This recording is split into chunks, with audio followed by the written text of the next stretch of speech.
Hi there. I just showed you a fairly lengthy video on the Fertile Crescent in Mesopotamia, and now I'm going to show you a shorter one. We're going to talk about the Nile River.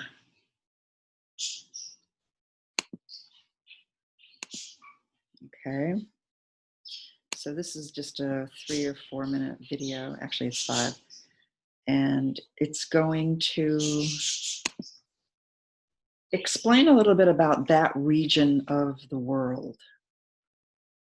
So I'm sharing my screen with you, and I'm going to run the video. If you're like a lot of people who live far away from Egypt, you may picture this land as a sea of undulating sand dunes, punctuated by pyramids that sit essentially in the middle of nowhere. But this really isn't representative of what Egypt looks like either today or in ancient times. And the country actually varies a lot from one place to another in terms of the geography. So what was it like where ancient Egyptians actually lived? Well, stay tuned because that's what we'll be talking about in this video today. Welcome to the Dead Speak Online, where we demystify the words and lives of the ancient Egyptians through animated videos like this one. If you're new here, consider subscribing. When we look at a map of modern Egypt, it's true that most of it is dry desert. And while the borders in ancient times were actually quite similar to the modern ones, most people actually lived near the Nile or near an oasis, not out in the middle of the desert. And this remains mostly true today in modern Egypt as well. Today in this video, I'll be talking about the places where most ancient Egyptians lived. That is the Nile Valley and the Nile Delta. And in other videos, I'll talk about other parts of the country. So check the description below for links to those videos. So what was it like to live by the Nile during pharaonic times? Well, in a word, wet. Not only did the Nile provide the water for most people's daily needs in ancient Egypt, but it also provided the water and fertilizer needed for growing food in ancient Egypt. And it did this by flooding its banks every year during the summer. This annual flood was brought on by heavy rains around the origin of the Nile, especially in what is now Ethiopia. The floodwaters, when they finally receded, left behind a rich black topsoil, as well as basins of trapped water, both of which were wonderful for growing a variety of crops, but especially grains like wheat and barley. This black mud that was left behind by the flood also was used for everyday items, such as making pottery and also making bricks for building houses. Of course, people need water to survive, so living near the Nile or another source of water is a necessity. But it wasn't all about having water to drink. Since the vast majority of people in ancient Egypt worked on farms, they also lived very close to the farmland that was continually soaked either by the annual flood or by artificial irrigation. Farming and the Nile were so central to the ancient Egyptians' way of life that their calendar revolved around them.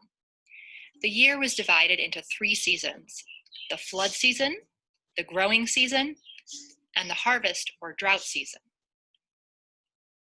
Now, because farming was so central to the ancient Egyptian way of life, they had to maintain a careful balance between living close to these resources, close to their farms, but not so close to the Nile that they ran a risk of having their houses washed away during the annual flood. They also didn't want to take up valuable farmland with their houses, so they usually lived right along the edge of the farms. Thus, contrary to the sort of popular idea of a culture in the middle of the desert, the ancient Egyptians actually lived really close to the water, and oftentimes in rather damp conditions along the edges of their farms. The environment of Egypt also provided some great natural boundaries from its neighbors. So to the north, for example, around the mouth of the Nile Delta, or rather mouths, where it spills into the Mediterranean, it's rather difficult to navigate by boat. To the northeast, we have the Sinai Peninsula, which is covered with desert, making it difficult to travel between Egypt and Egypt's northeastern neighbors in what we now call the Near East. To the south, the Nile is broken up by a series of what we call cataracts, which are basically big outcroppings of rock that create huge rapids that are nearly impossible to navigate with a boat. And the first cataract sits around where the ancient border of Egypt was to the south, around what we call modern Aswan. In addition, to the east and west of the Nile Valley, we have the eastern and western deserts that were quite difficult to traverse. Thus, these natural elements made Egypt difficult to invade and helped sustain a somewhat stable political situation for Egypt for thousands of years. So while the stereotypical image of Egypt is one of undulating sand dunes, the reality is that most people did not live in the desert, and instead these deserts acted as a natural barrier for the country.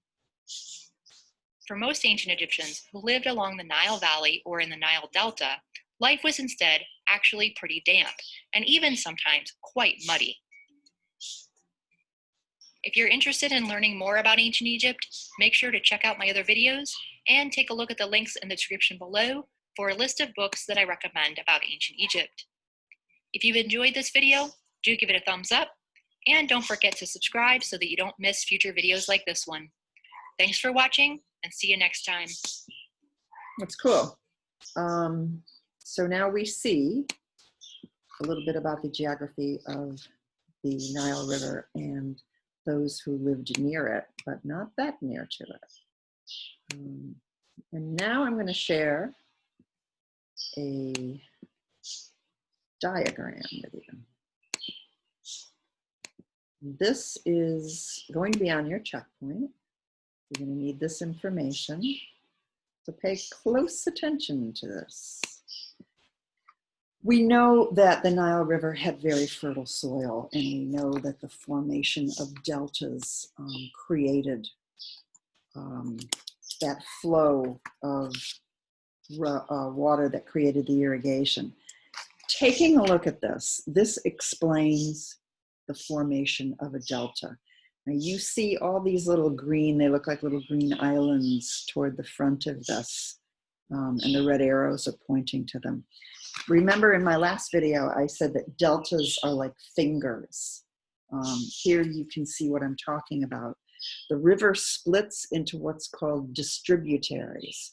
So the little flows, almost like little rivers that flow from the actual river are called distributaries. And you can see that they form their own little areas from the larger river. And this causes bars and islands of sediment to build in the middle of the main channel being the actual river. So if you see this next one, it says, river spreads out and slows down as it approaches the sea.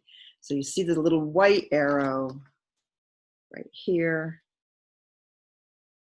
Here's the river, it's flowing this way.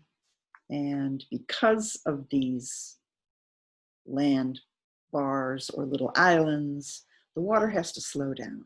So as it slows down, the river and the water starts to split off and distribute itself in between the islands, creating what's called distributaries. So the disposition is therefore encouraged as the hydraulic radius drops and the river becomes less efficient.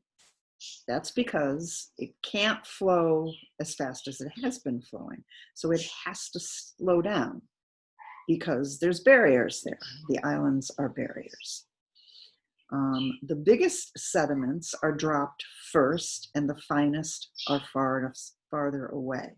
So what happens is the soil pulls into the land, it slows down, and it settles. It settles all along in here.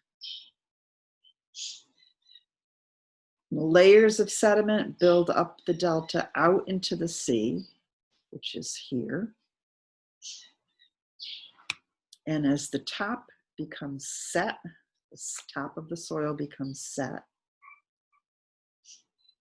the bottom becomes what they call a sediment bed. So you've got layers where your bottom layer is now a sediment bed because all these layers of dirt become mud, and they sit there and become extremely fertile. So this is how a delta forms. You will see this diagram on your checkpoint 1. So now we're going to stop sharing this, and I'm going to give you time to go and do your reading. So you've got a couple of videos to watch for activity 1 and 2 on checkpoint 2. And I hope they've been helpful. Come and see me in office hours if you need help. And do your reading. It's all about Egypt and Mesopotamia and the cradle of civilization. Have fun. I'll be seeing you.